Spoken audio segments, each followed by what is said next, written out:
smaller class today. Super Bowl weekend. We're just losing some people. Oh, we still have like 2 minutes till we start, so shake it off. Get ready. It's math.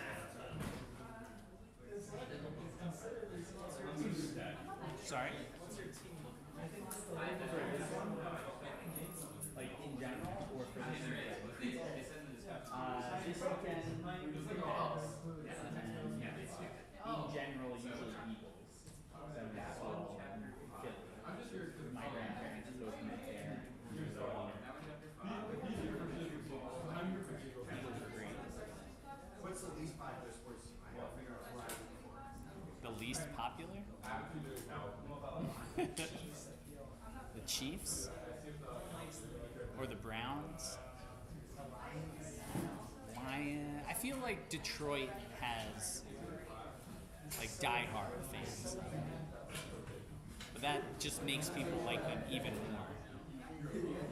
Because that was the same as like Buffalo Bills. They were terrible for so long, but there was just this group of people that would never give up on them. Even the Eagles, they had a long dry spell. They're competing again. Which one? Yeah, the Panthers. Yeah, that's a real team. I barely know the Patriots. Listen, Super Bowl Sunday is Team Fluff versus Team Rough. Yeah. Okay. All right. Now we're back. We're live. Ready for some engineering? Maybe not ready. It is Friday afternoon. We got Super Bowl Sunday coming up,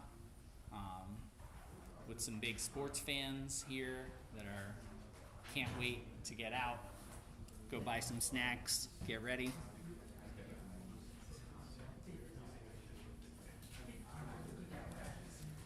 All right, so last time we looked at getting through create a differential equation. That's our equation of motion, plug in initial conditions to that, like some kind of solution. And now we've got like the solution. And I was talking about this in the last, like just an hour ago with the last section that, sorry, let me come back up here. Like coming up. When we have that like function of t, I think in physics 1, those kinematic equations of motion, they're kind of given to you of like, hey, look, you have motion. Here are the kinematic equations of motion. Really what they're talking about is like a solution to, those are kinematic solutions to equations of motion. It's a lot more succinct to just say like, oh, here's the equations of motion. Like, it describes motion. What we're looking for in this class is like, what are the functions that are true while the thing's moving, rather than like, what is a specific actual solution to those functions. I mean, we want those solutions too. It gives us a little more insight into like what kind of driving forces we want to deal with. But yeah, we kind of skip a step in that intro to physics. Last class, I wrote out, like we came up with this equation of motion. Acceleration plus b over m velocity is a constant. And then I said, okay, let's split it up, homogeneous particular, same thing that we did for that spring as we were hitting the spring. I wrote this ae to the negative mt, but I started second guessing myself. I want to write this ae to the st. Has anyone taken differential equations? Yeah. Do you remember those S's coming up? I remember S's for Laplace transforms. Laplace transforms, yeah.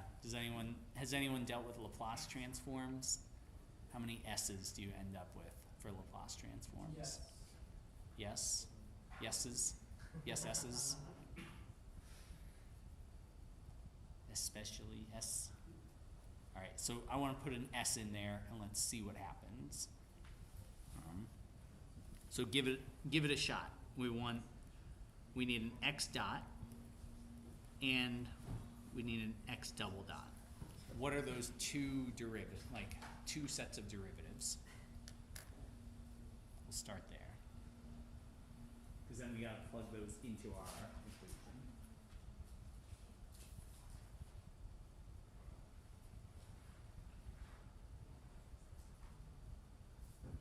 So is this like designated group, like of the group of 5, you're the one person that's coming to class for the group of 5? Or is it just certain groups, everyone's here? I'm just trying to get a gauge for like what's the audience? Okay, cool. That's good. Not sure. Yeah, it's just here. Yeah, you can't. What do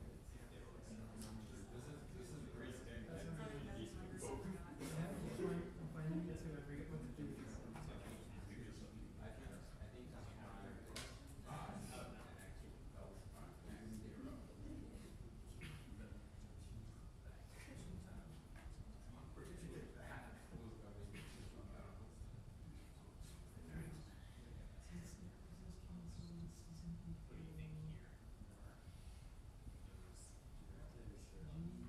here? Do you know how to do the derivative?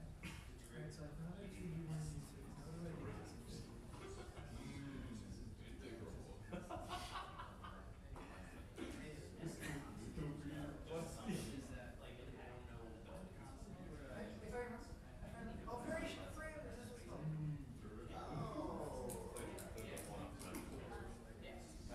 what the constant is. Yes, that's what I'm doing right now. I just figured out this call to finish it up.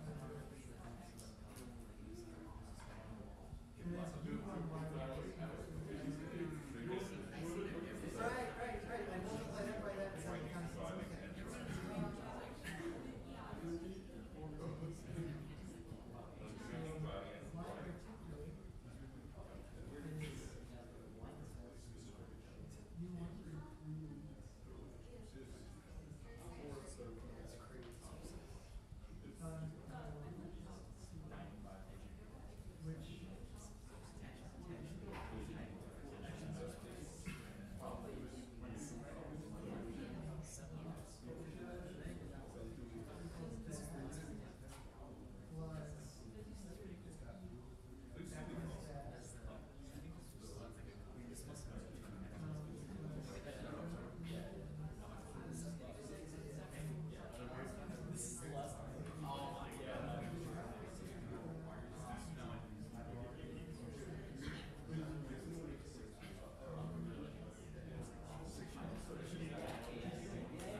Okay.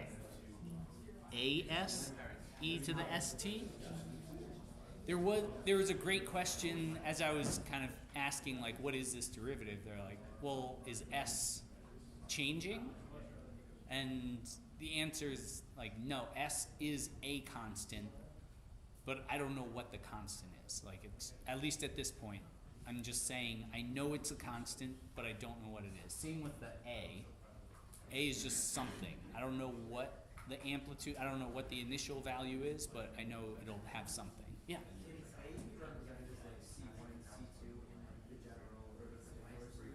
Yeah, like we could have called it like a C1. It's any kind of drop-in variable. So sometimes that's called like a dummy variable, because if you switch it out, it doesn't really change what the equations are. A is good because now the second derivative we end up with two S's, right? So the assets? I don't know. AS squared, right?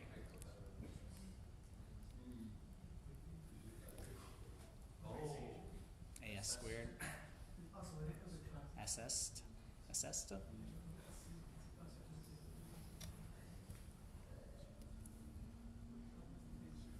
Alright, so if I plug those in, I have AS squared e to the st plus b over m as e to the st. And I'm trying to find that homogeneous, just the homogeneous part. So I want it to add up to 0. I haven't done it, but there's some other function that will add up to g. But the idea is that I can add them together and solve for the whole thing later. It would be pretty boring if e to the st was always 0. So let's pull that one out. So that one's not 0. It would also be pretty boring and not very interesting if a was 0. So let's pull that one out.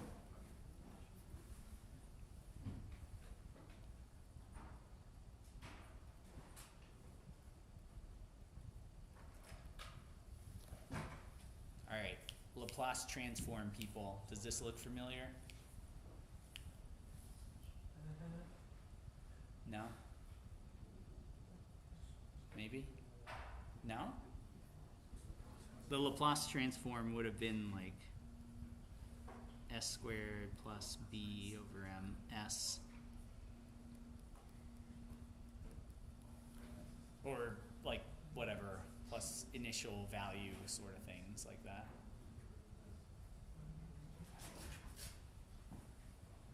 No? That's okay. Like, you're not required to know Laplace transforms to succeed in this classroom. But I'm just trying to connect it to something that might be like back in the archives. But if you see Laplace transforms, every derivative is an s. So every time you take more derivatives, just keep adding s's on there. But it's the same thing as saying, oh, is the solution e to the st? It's like, why, yes, it happens to be. It's all just different e to the st values.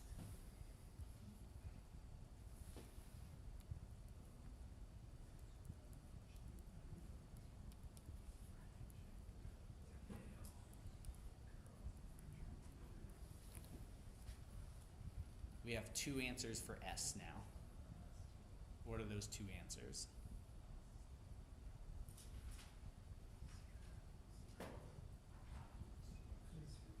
Zero, b over m. 0, negative b over m. Really what we did was solve for, these are called like time constants of some kind of exponential decay. If you have a 0 time constant, then it's constant. It's not, it's an e to the 0, so it's not changing. And that's okay.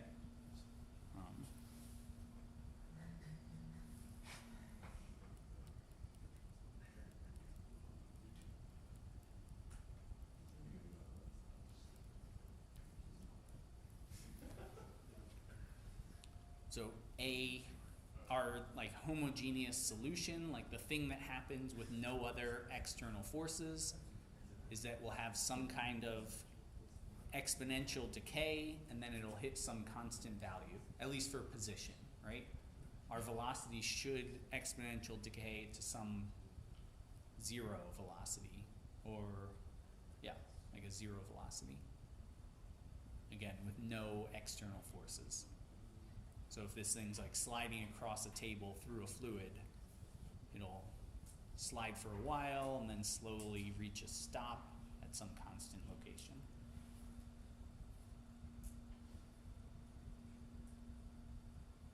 Some people are either thinking about it or thinking about how wrong the statement is. I'm not sure. Tough to get a read, especially on Friday afternoon.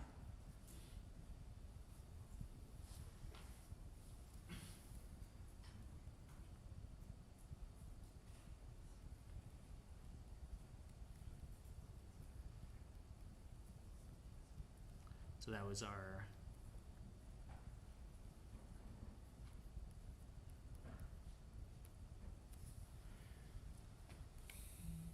now we're back to like guessing what is a function. We can take one derivative, add it to its second derivative, and the whole thing will be like some constant value. What do you think?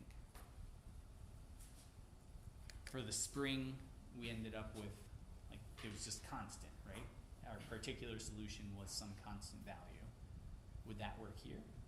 Or do we need something else?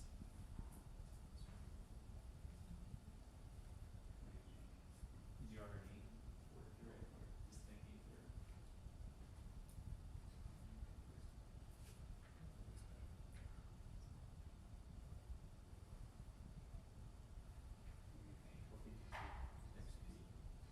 What could you take a derivative of when it's constant in that function? Which one? Linear? Yeah. I like that. Just like some solution times time. I like that. Then what happens to the second derivative? Zero? That would work. Okay.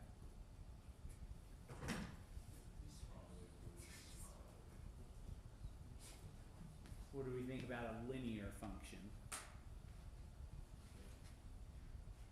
Maybes?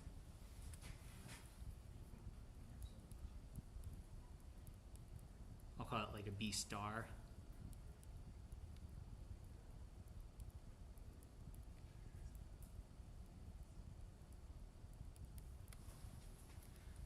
Oh, I don't know why I called it A though, because I already have an A.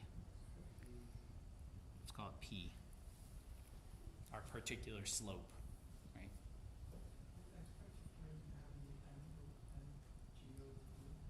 Already solved it? Yeah? So what is P?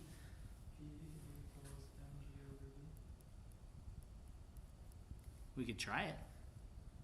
So now we have a 0 plus B over M times mg over B equals G. Yeah. It works out? Or no, it doesn't work? It Should work, right? M's cancel out. B's cancel out. G is G. G, that worked. G minus G is 0. Nice when things... So we didn't have to guess, we didn't have to use an initial guess of like, what is that slope? We could have plugged in and said, what is, I know it's gonna be a constant slope, let me solve for that. And we would have gotten to the same spot, right? Or no? You have to know it beforehand. Never write something down that might be wrong. Always, yeah, just write anything down. Your paper's not gonna, it's not sentient, it's not thinking, it's not judging you. That's just you projecting onto the paper. All the judgments are your own self-reflections. It's a reflection of your inner self.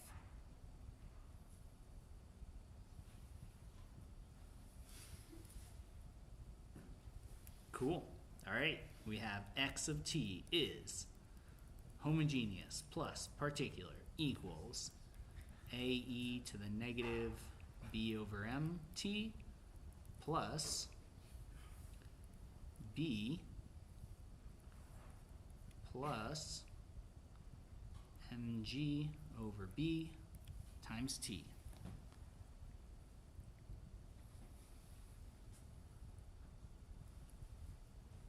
So this, think about like what this function is kind of telling us about positions so far.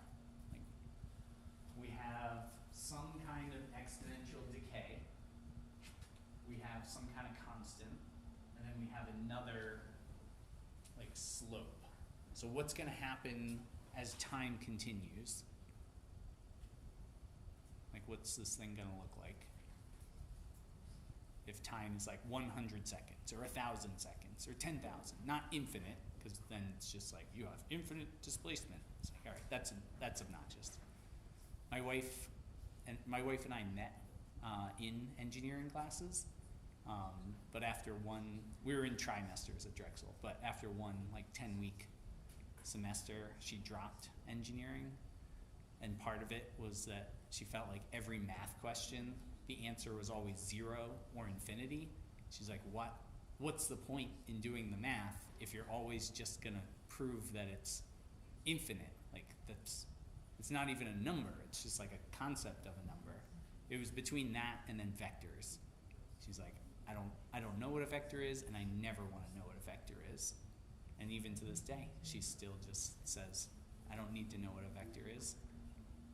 But now she's like a successful physician assistant and a lot smarter than me anyway. But anyway, so what happens as time keeps going? What does this thing look like? It'll keep sinking. It just keeps sinking. Some constant speed, right? We have some speed times time. So as that e to the negative t disappears, whatever, time is big, not infinite, but time's just something big. It just looks like a constant speed problem. And at least from the free body diagram that I gave you, scrolling back up, just saying there's gravity and viscous drag, that kind of makes sense. You're sinking down, nothing's keeping you afloat, it's just bottomless well. You'll just keep sinking. And there's no, like, at least in our equations, there's no limit of saying like x can only be so big or something. So at least my intuition is telling me we're doing something right because we're getting the pieces of displacement, like functions, into the right spots. That's what I'm checking here. It's like, does it make sense to have these things in there?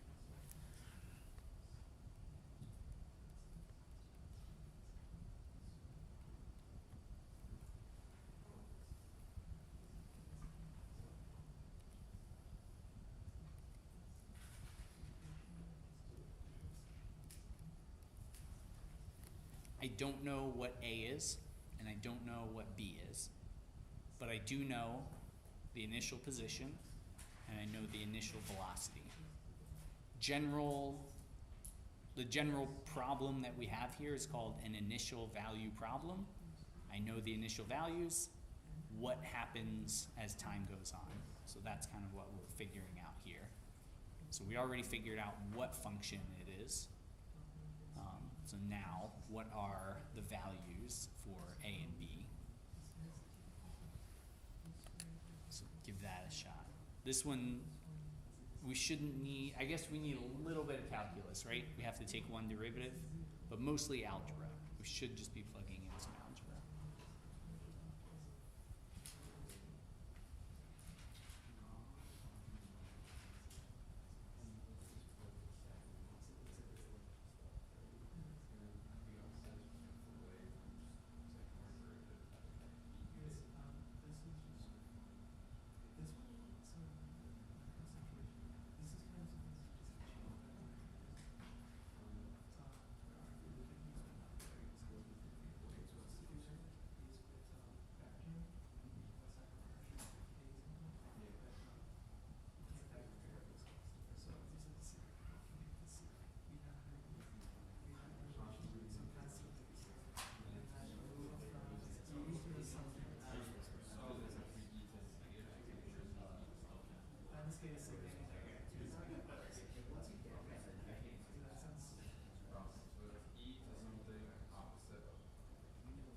So one thing we talked about was this first equation tells me that A and B are equal opposite. What do we think about that? Agree? Okay, cool. What does the next equation tell me?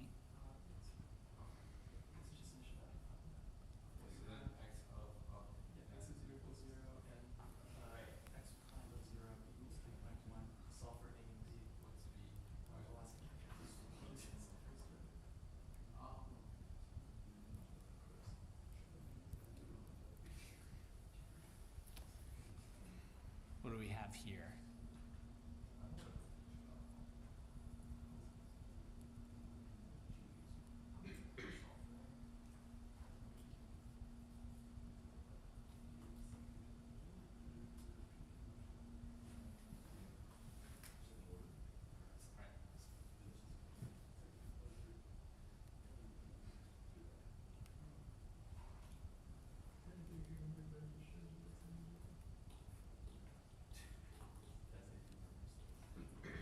Am I doing that right?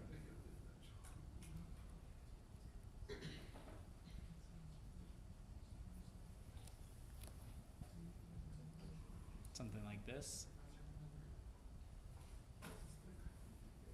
Or no? Did you get something else?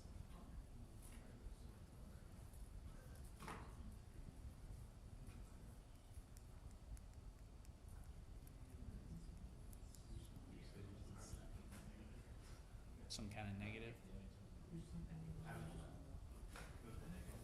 Just add. Just switch the order or something.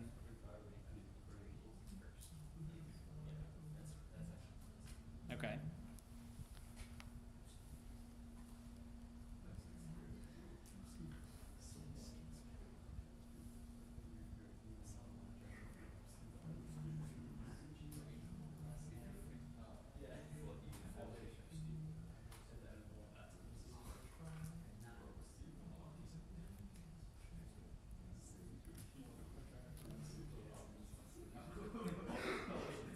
How does that look? Something like this? A is something like V minus that mg over B times m over B. M over B? Is that right? Yeah. Somehow.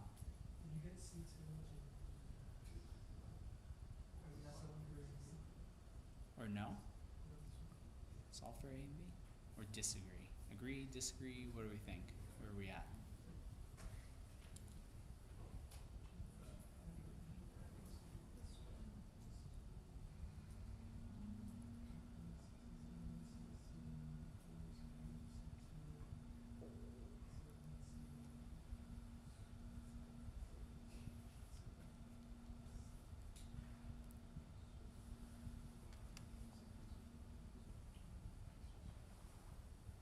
Okay.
So Because if we have friction. two sides, then the square cancels out.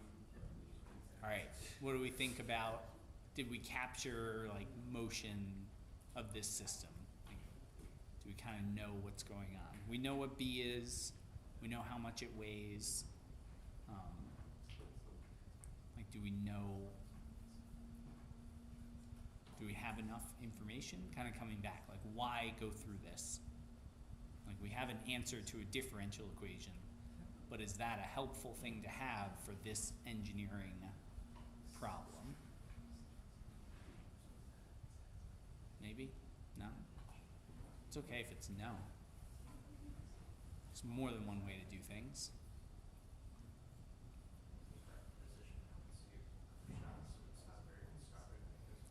At least, yeah, so at least for now, based on the simple forces that we have, this thing doesn't stop. We can say that about the spring too, though. Spring also does not stop. The friction ones you have an asymptote, though. Friction, oh, you think asymptote for friction. All right, I like that hypothesis. Should we just move on to friction then? See what's...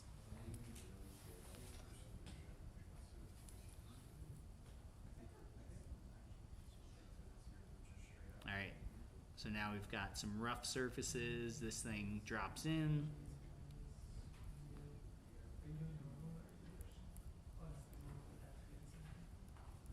Here's where I got you. Yeah, because there's two sides pushing.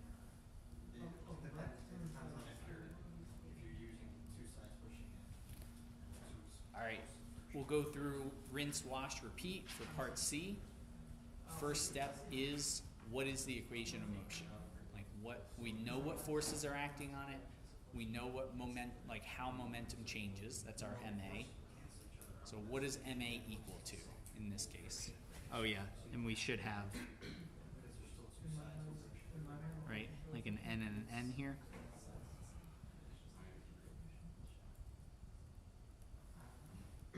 I assume there was the friction, the surface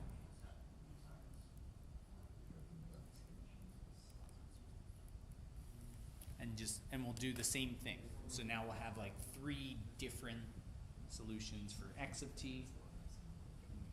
Compare, contrast, add, subtract, and just do whatever we want with those.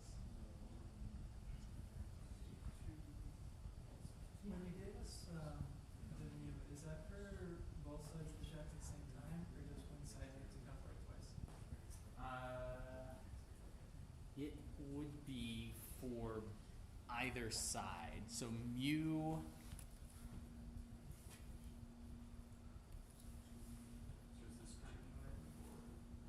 Yeah, like, so would the friction, the total friction force be 2 friction forces, so 2 mu n, or would we just do 1 friction force as mu n? so yeah, like mu is always describing one surface against another surface. Like what is, how much force does it take to like slide one over the other? And we assume that it's linear, that the bigger the normal force, the bigger the friction force.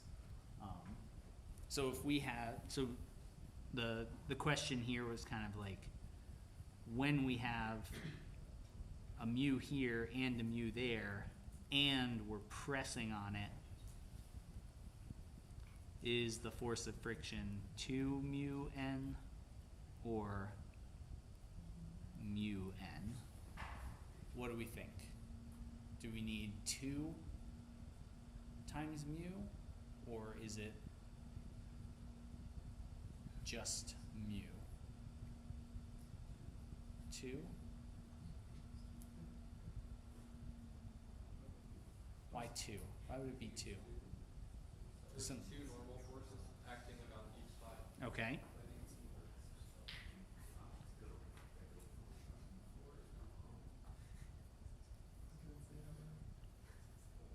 And then you like consider the opposite scenario.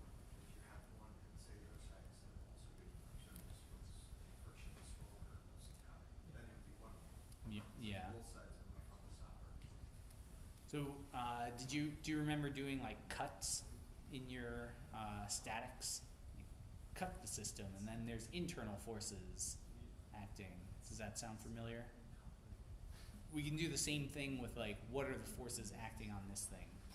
Like, if two walls are pushing on it, let's cut away the walls, and now there's got to be, if there's a normal force on top with a mu, that has a force of friction. If there's a normal force on the bottom with a mu, also that force of friction. So we can use that 2 mu times n, or 2 force of friction, however we want to write it.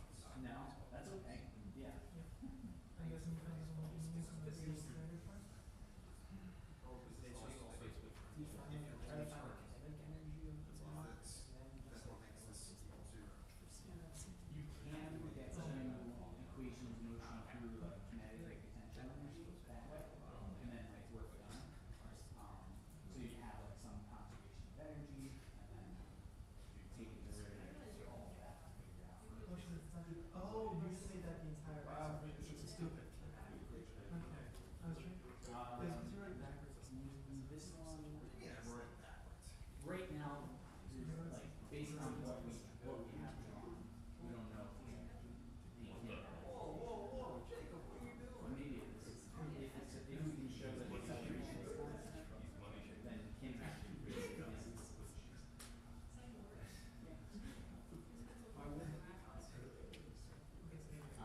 Yeah.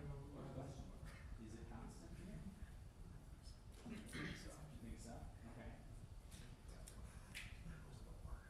Does friction act like drag increasing exponentially with Okay. Yeah, drag is sort of, well, there's like turbulent drag, which is a v squared, versus like viscous drag, which is v. I'm talking about like v squared though. The v squared, yeah.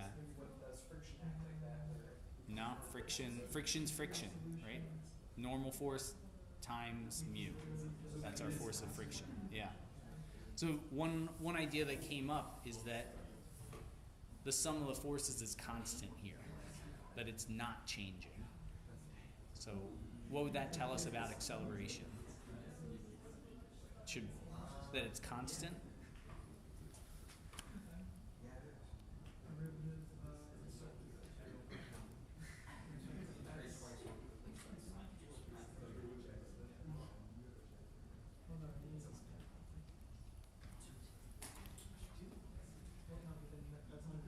Weight is a constant value. We don't know like what that normal force is. At least it's not given to us. But we've got something here. Like MA is mg minus 2 mu n.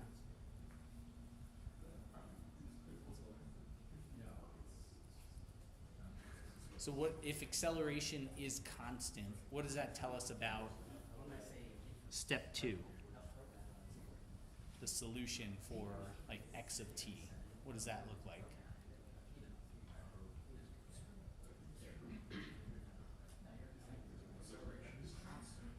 If acceleration is constant, yeah? Are you, oh, I thought you were like, I know.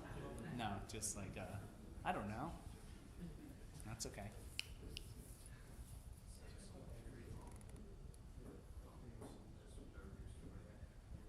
Sorry? Yeah, it's the same free fall equation. It's just A is not G. A is just whatever. It's G minus 2 mu n, right? Or G minus. So really, like, our equation of motion is telling us that if this thing is true, then if there's no normal force, then this thing just falls right through, no effect. So it's just a free falling object. If there is a normal force, the bigger it is, the more it slows it down. And now, without doing really any calculus, we can kind of look up the solution.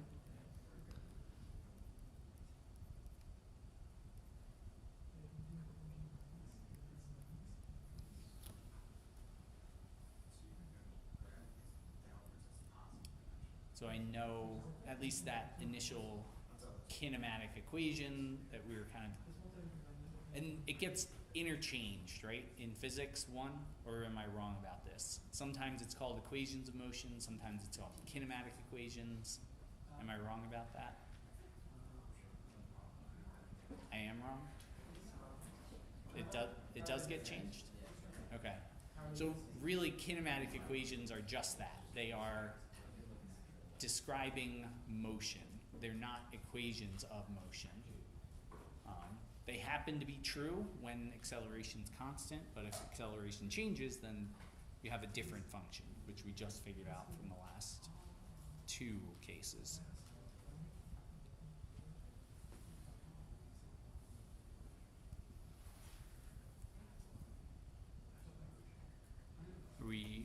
We got 5 minutes, right? Do we want to? We made a lot of progress. Should we just call it? There's not like a high energy today, so I'm just trying to figure out. We could just say we've gotten some good work done today and wrap it. Come back Monday. Yep. All right. We'll come back Monday and talk and figure out like how much normal force do we need. That's kind of the next question.